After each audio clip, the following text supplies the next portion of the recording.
আসসালামু আলাইকুম ওরহমতুল্লাহি অবরকাতুহ।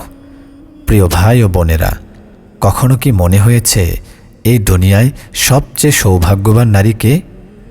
যার রূপ আছে, যার সম্পদ আছে, যার খ্যাতি আছে? না, কোরআন ও হাদিস আমাদের একেবারে ভিন্ন কথা বলে। এই দুনিয়ায় এমন কিছু নারী আছেন যাদের নাম মানুষ জানে না, যাদের জীবন নিয়ে কেউ পোস্ট করে না, যাদের ছবি ভাইরাল হয় না, কিন্তু আসমানে তাদের নাম উচ্চারণ করা হয়। ফেরেশতারা তাদের জন্য দোয়া করেন, আর স্বয়ং আল্লাহ বলেন, আমি তাকে ভালোবাসি। আজকের এই ভিডিওতে আমরা এমন 5টি গুণ নিয়ে কথা বলবো, যে গুণগুলো যদি কোনো নারীর মাঝে থাকে তাহলে বুঝে নেবেন এই নারী আল্লাহর প্রিয়, এই নারী জান্নাতের পথে হাঁটছে। এই নারী দুনিয়ার চোখে সাধারণ হলেও আখিরাতে অসাধারণ। এটা কোনো অনুপ্রেরণামূলক গল্প নয়, এটা কোনো মন গড়া কথা নয়, প্রতিটি কথা কোরআন ও সহিহ হাদিসের আলোকে। আজ আমরা শুরু করছি প্রথম গুণ দিয়ে, কিন্তু তার আগে একটি প্রশ্ন। আপনি কি জানেন আল্লাহ কাকে সবচেয়ে বেশি ভালোবাসেন? আল্লাহ নিজেই কোরআনে বলেন, নিশ্চয়ই আল্লাহ সেই লোককে ভালোবাসেন যারা তাকওয়া অবলম্বন করে। সূরা আলে ইমরান আয়াত ৭৬। তাকওয়া, এই একটি শব্দের ভেতর লুকিয়ে আছে জান্নাতি নারীর পরিচয়। প্রথম গুণ, লোকচক্ষুর আড়ালে আল্লাহকে ভয় করা নারী। এই নারী এমন না যে শুধু মানুষের সামনে ভালো, এই নারী এমন না যে শুধু সমাজ দেখলে নিজেকে সংযত রাখে। এই নারী এমন, যখন ঘরের দরজা বন্ধ, যখন মোবাইল স্ক্রিনে কেউ দেখছে না, যখন কেউ প্রশ্ন করবে না, তখনও সে থেমে যায়, শুধু এই কারণে, আমার আল্লাহ আমাকে দেখছেন। আজকের যুগে এটা সবচেয়ে কঠিন গুণ, কারণ আজ পাপ একান্ত ব্যক্তিগত। আজ পাপের জন্য কাউকে দরকার হয় না, একটা ফোনই যথেষ্ট। ঠিক এই জায়গায় জান্নাতি নারী আলাদা হয়ে যায়। রাসূল সাল্লাল্লাহু আলাইহি ওয়াসাল্লাম বলেন, 7 শ্রেণীর মানুষ কিয়ামতের দিন আল্লাহর আরশের ছায়ায় থাকবে। তাদের মধ্যে একজন হলো সেই ব্যক্তি যাকে কোনো সুন্দরী বা মর্যাদা সম্পন্ন ব্যক্তি পাপের দিকে ডাকলে সে বলে, আমি আল্লাহকে ভয় করি। সহিহ বুখারী ও মুসলিম। খেয়াল করেছেন? সে বলেনি আমি সমাজকে ভয় করি, সে বলেনি আমি বদনামকে ভয় করি, সে বলেছে আমি আল্লাহকে ভয় করি। এই ভয় দুর্বলতার নয়, এই ভয় ঈমানের শক্তি। এই নারী জানে মানুষ না দেখলেও আল্লাহ দেখেন, ডিলিট করলেও আল্লাহর কাছে সব রেকর্ড থাকে। আজ কেউ না ধরলেও কাল কিয়ামতের ময়দানে ধরা পড়বে। তাই সে নিজেকে থামায়, সে চোখ নামায়, সে চ্যাট বন্ধ করে দেয়, সে হারাম সম্পর্ক থেকে বেরিয়ে আসে, সে এমন কাপড় পরা থেকেও বিরত থাকে যা আল্লাহ পছন্দ করেন না, যদিও সবাই সেটাকে ফ্যাশন বলে। এই নারীর সবচেয়ে বড় সৌন্দর্য তার হায়া। রাসূল সাল্লাল্লাহু আলাইহি ওয়াসাল্লাম বলেন, লজ্জা ঈমানের অংশ। সহিহ মুসলিম। আর অন্য হাদিসে, যার মধ্যে লজ্জা নেই তার মধ্যে ঈমান নেই। আজ অনেক নারী নামাজ পড়ে, রোজা রাখে, কিন্তু হায়া নেই। কিন্তু জান্নাতি নারী আলাদা, সে জানে হায়া হারাম থেকে বাঁচার ঢাল। এই নারী যখন একা থাকে তখনও নিজেকে বলে, আল্লাহ অসন্তুষ্ট হবেন না তো? এই প্রশ্নই তাকে জান্নাতের পথে এগিয়ে দেয়। কোরআনে আল্লাহ বলেন, যে ব্যক্তি তার রবের সামনে দাঁড়ানোর ভয় করে এবং নিজেকে খারাপ প্রবৃত্তি থেকে বিরত রাখে, তার আবাসস্থল হবে জান্নাত। সূরা নাজিয়াত। খেয়াল করুন, আল্লাহ এখানে সমাজের সংখ্যা বলেননি, রোজার সংখ্যা বলেননি, বলেছেন নিজেকে থামানো। এই নারী নিজেকে থামাতে পারে, মন চায় কিন্তু সে না বলে, ইচ্ছে জাগে কিন্তু সে আল্লাহকে বেছে নেয়। এই নারীর চোখে পানি আসে কিন্তু সে হারামে যায় না। এই নারীর হৃদয় কষ্ট পায় কিন্তু সে সীমা ভাঙে না। আর আল্লাহ এমন নারীকে কিভাবে ভালোবাসবেন না? এক হাদিসে কুদসিতে আল্লাহ বলেন, আমার বান্দা যখন কোনো গুনাহ করার ইচ্ছা করে অতঃপর আমার ভয়ে তা ছেড়ে দেয়, আমি তার জন্য একটি পূর্ণ নেকি লিখে দেই। ভাবুন একবার, একটি পাপ ছেড়ে দেওয়ার জন্য জান্নাতের নেকি। এই নারী হয়তো দুনিয়ায় কাঁদে কিন্তু আখিরাতে হাসবে।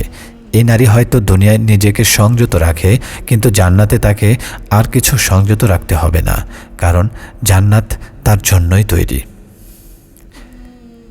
দ্বিতীয় গুণ, জান্নাতি নারী শুধু নিজের নফসের সাথে যুদ্ধ করে না, সে নিজের দায়িত্বের জায়গাতেও আল্লাহকে অগ্রাধিকার দেয়। অনেক নারী আছে নামাজ পড়ে, রোজা রাখে, তাহাজ্জুদে কান্না করে, কিন্তু নিজের দায়িত্বের জায়গায় এসে হালকা হয়ে যায়। আর এখানেই জান্নাতি নারী আলাদা হয়ে ওঠে। নিজের দায়িত্বকে ইবাদত মনে করা নারী।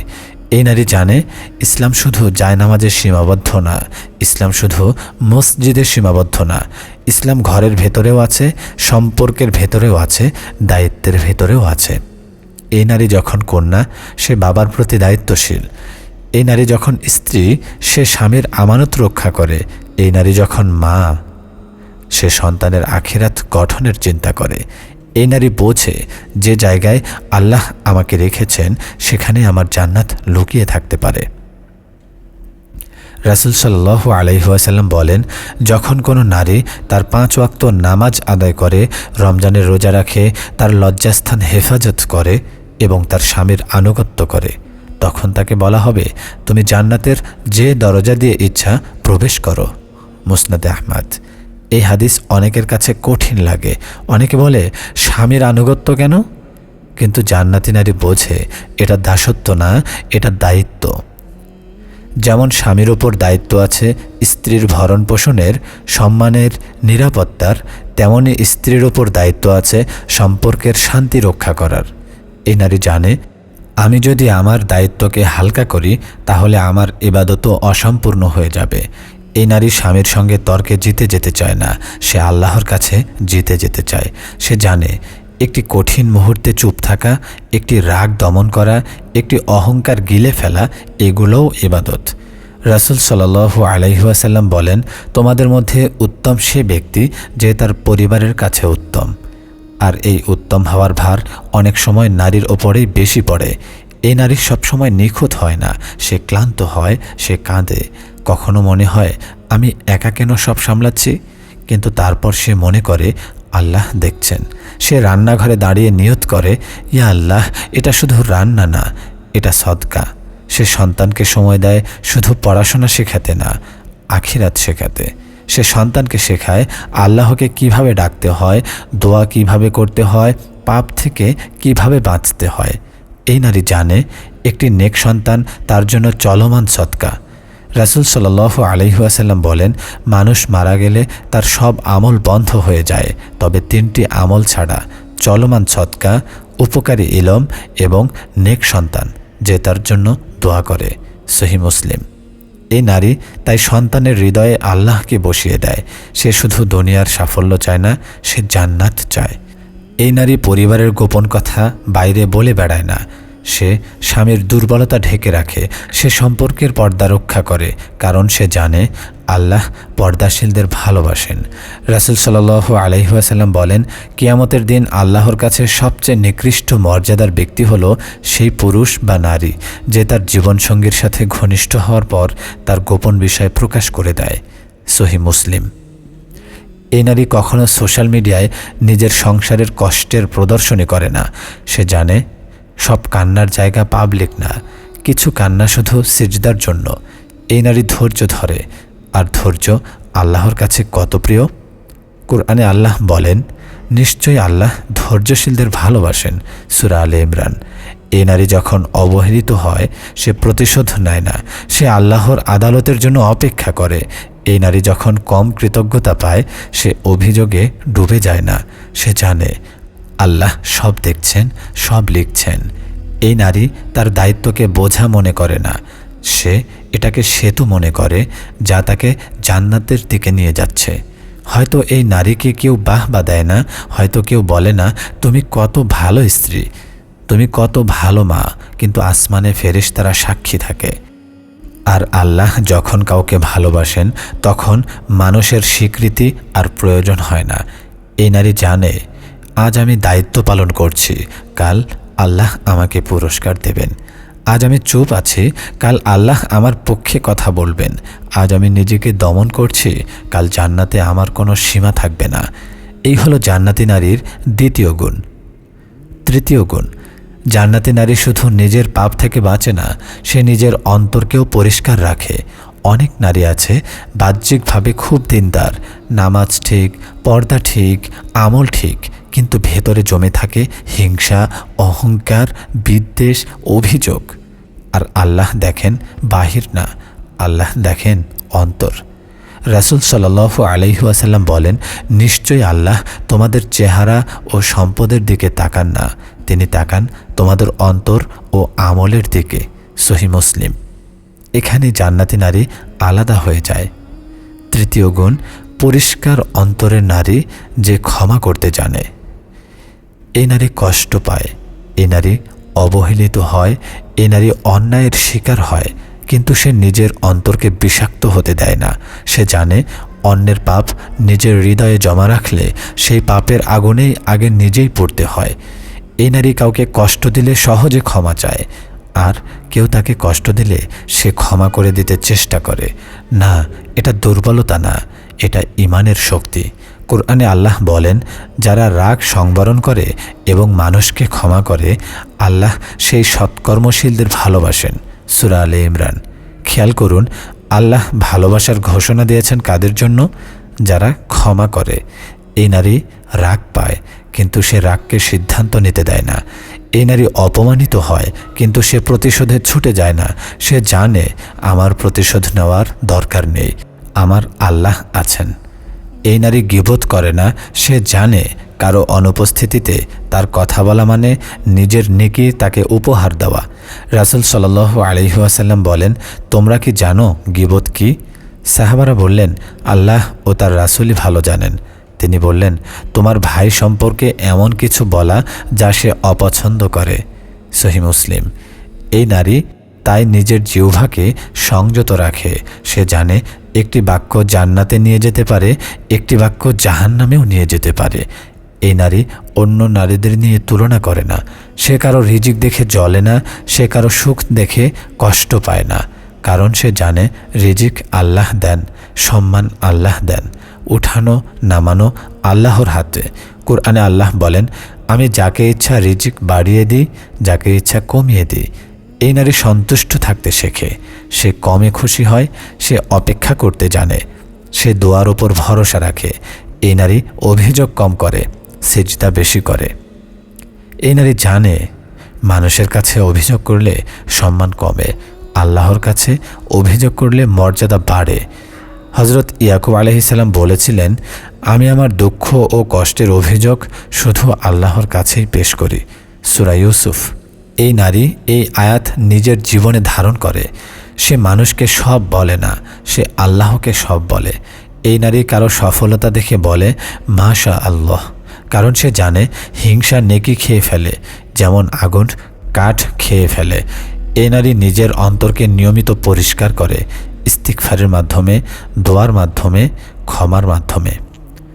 রাসূল সাল্লাল্লাহু আলাইহি ওয়াসাল্লাম একদিন সাহাবাদের বলেছিলেন, এখন তোমাদের সামনে একজন জান্নাতি ব্যক্তি আসবেন। একজন সাধারণ মানুষ এলেন, তার আমল খুব বেশি ছিল না। পরের দিন আবার একই কথা, তৃতীয় দিনও তাই। এক সাহাবী কৌতূহল নিয়ে তার সাথে রাত কাটালেন। দেখলেন না বেশি তাহাজ্জুদ, না অতিরিক্ত নফল। শেষে তিনি জিজ্ঞেস করলেন, আপনার বিশেষ আমল কি? লোকটি বলল, আমি রাতে ঘুমাতে যাওয়ার আগে আমার অন্তর থেকে কারো প্রতি কোনো হিংসা বিদ্বেষ রাখি না। এই অন্তরের পরিষ্কারই তাকে জান্নাতি বানিয়েছে। এই নারী প্রতিদিন নিজেকে প্রশ্ন করে, আজ কারো প্রতি আমার অন্তরে কটুতা আছে কি? যদি থাকে, সে আল্লাহর কাছে ক্ষমা চায় এবং সেই মানুষকেও ক্ষমা করে। এই নারী জানে, আমি যদি আজ ক্ষমা না করি, কাল হয়তো আল্লাহ আমাকে ক্ষমা করবেন না। রাসূল সাল্লাল্লাহু আলাইহি ওয়াসাল্লাম বলেন, তোমরা একে অপরকে ক্ষমা করো, আল্লাহ তোমাদের ক্ষমা করবেন।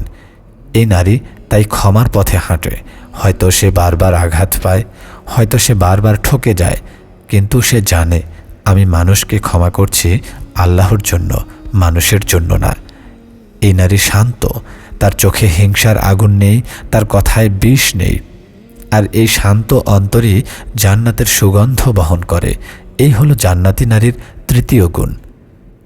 জান্নাতি নারী শুধু ভালো গুণ ধারণ করে না, সে খারাপ সময়েও আল্লাহকে ছাড়ে না। অনেক নারী আছে সব ঠিক থাকলে আল্লাহকে ডাকে, কিন্তু কষ্ট এলে প্রশ্ন করতে শুরু করে। আর জান্নাতি নারী কষ্টে গিয়ে আল্লাহকে আরও শক্ত করে ধরে। চতুর্থ গুণ, বিপদের সময় আল্লাহর ওপর অটল ভরসা রাখা নারী। এই নারী কষ্ট পায়, সে ভেঙে পড়ে, কখনো মনে হয় আর পারছি না, কিন্তু সে আল্লাহর ব্যাপারে কখনো হতাশ হয় না। কোরআনে আল্লাহ বলেন, আল্লাহর রহমত থেকে হতাশ হয় না শুধু কাফির সম্প্রদায়। সূরা ইউসুফ। এই নারী জানে আমার রব কখনো ভুল করেন না, যা এসেছে হিসেব করেই এসেছে। সে প্রশ্ন করে না কেন আমার সাথে, সে বলে ইয়া আল্লাহ, এর ভেতর আমার জন্য কি আছে। এই নারী কান্না করে কিন্তু অভিযোগ করে না। সে সেজদায় পড়ে বলে, ইয়া আল্লাহ, আমি দুর্বল কিন্তু আপনি শক্তিশালী। রাসূল সাল্লাল্লাহু আলাইহি ওয়াসাল্লাম বলেন, মুমিনের অবস্থা কত আশ্চর্য, তার সব অবস্থাই তার জন্য কল্যাণকর। সে সুখ পেলে কৃতজ্ঞ হয়, এটা তার জন্য কল্যাণ। আর সে দুঃখ পেলে ধৈর্য ধারণ করে, এটাও তার জন্য কল্যাণ। সহিহ মুসলিম। এই নারী এই হাদিসকে নিজের জীবনের বাস্তবতা বানিয়ে নেয়। সে জানে এই কষ্ট হয়তো আমাকে অহংকার থেকে বাঁচাতে এসেছে, এই কষ্ট হয়তো আমাকে আল্লাহর কাছে ফিরিয়ে আনতে এসেছে। এই নারী ধৈর্য ধরে কারণ সে জানে ধৈর্যের পরেই প্রতিদান। কোরআনে আল্লাহ বলেন, নিশ্চয়ই ধৈর্যশীলদের প্রতিদান দেওয়া হবে অগণিত। সূরা জুমার। এই নারী যখন একা হয়ে যায় সে মানুষের দরজায় ঘোরে না, সে আসমানের দরজায় হাত তোলে। এই নারী দোয়া ছাড়ে না। সে জানে দোয়া কখনো বৃথা যায় না, হয় দুনিয়ায় কবুল হয় নয়তো আখেরাতে জমা থাকে। এই নারী তাই অপেক্ষা করতে জানে। পঞ্চম গুণ, নিজেকে সংশোধন করতে থাকা নারী। শেষ নিঃশ্বাস পর্যন্ত এই নারী নিজেকে ফেরেশতা ভাবে না। সে জানে আমি ভুল করি, আমি হোঁচট খাই, কিন্তু পার্থক্য এখানেই, সে পাপে পড়ে থাকার চেষ্টা করে না। সে পড়ে গেলে উঠে দাঁড়ায়। সে জানে আল্লাহ পরিপূর্ণ মানুষ চান না, আল্লাহ তওবা করা মানুষ ভালোবাসেন। রাসূল সাল্লাল্লাহু আলাইহি ওয়াসাল্লাম বলেন, আদম সন্তানের সবাই ভুল করে, আর ভুলকারীদের মধ্যে উত্তম তারা যারা তওবা করে। তিরমিজি। এই নারী তাই লজ্জা পেয়ে আল্লাহর কাছে ফিরে আসে। সে বলে না আমি তো এমনই, সে বলে ইয়া আল্লাহ, আমাকে বদলে দিন। এই নারী নিয়মিত ইস্তিগফার করে। সে নিজের আমল নিয়ে আত্মতুষ্ট হয় না। সে জানে আজ আমি ভালো আছি, কাল পড়ে যেতে পারি যদি আল্লাহ ধরে না রাখেন। এই নারী দোয়া করে, ইয়া মুকাল্লিবাল কুলুব, আমার হৃদয়কে আপনার দ্বীনের ওপর স্থির রাখুন। এই নারী ছোট ছোট গুনাহকেও হালকা মনে করে না। সে জানে ছোট গুনাহ জমে পাহাড় হয়। এই নারী মানুষকে দেখিয়ে নিজেকে ভালো বানাতে চায় না, সে আল্লাহর সামনে নিজেকে গ্রহণযোগ্য করতে চায়। এই নারী মৃত্যুকে ভুলে থাকে না, কিন্তু সে মৃত্যুকে ভয়ও পায় না, কারণ সে জানে আমি নিখুঁত না, কিন্তু আমি চেষ্টা করছি, আর আল্লাহ চেষ্টা করা বান্দাকে ভালোবাসেন। এই নারী জানে শেষ বিচার হবে নিয়তের ওপর। সে প্রতিদিন নিজেকে ঠিক করার চেষ্টা করে। আজ একটু কম রাগ, কাল একটু বেশি ধৈর্য, পরশু একটু বেশি আল্লাহর দিকে ফেরা। এইভাবেই সে জান্নাতের পথে হাঁটে। এই পাঁচটি গুণ যদি কোনো নারীর মাঝে থাকে, লোকচক্ষুর আড়ালে আল্লাহকে ভয় করা, নিজের দায়িত্বকে ইবাদত মনে করা, পরিষ্কার অন্তর ও ক্ষমাশীলতা, বিপদের সময়ে আল্লাহর ওপর ভরসা, আর আজীবন নিজেকে সংশোধনের চেষ্টা, তাহলে বুঝে নেবেন এই নারী আল্লাহর প্রিয়। হয়তো দুনিয়া তাকে চেনে না, হয়তো কেউ তাকে পারফেক্ট বলে না, কিন্তু জান্নাত তাকে চিনবে। আর আল্লাহ যখন ডাকবেন, তিনি ডাকবেন ভালোবেসে, ইনশাআল্লাহ।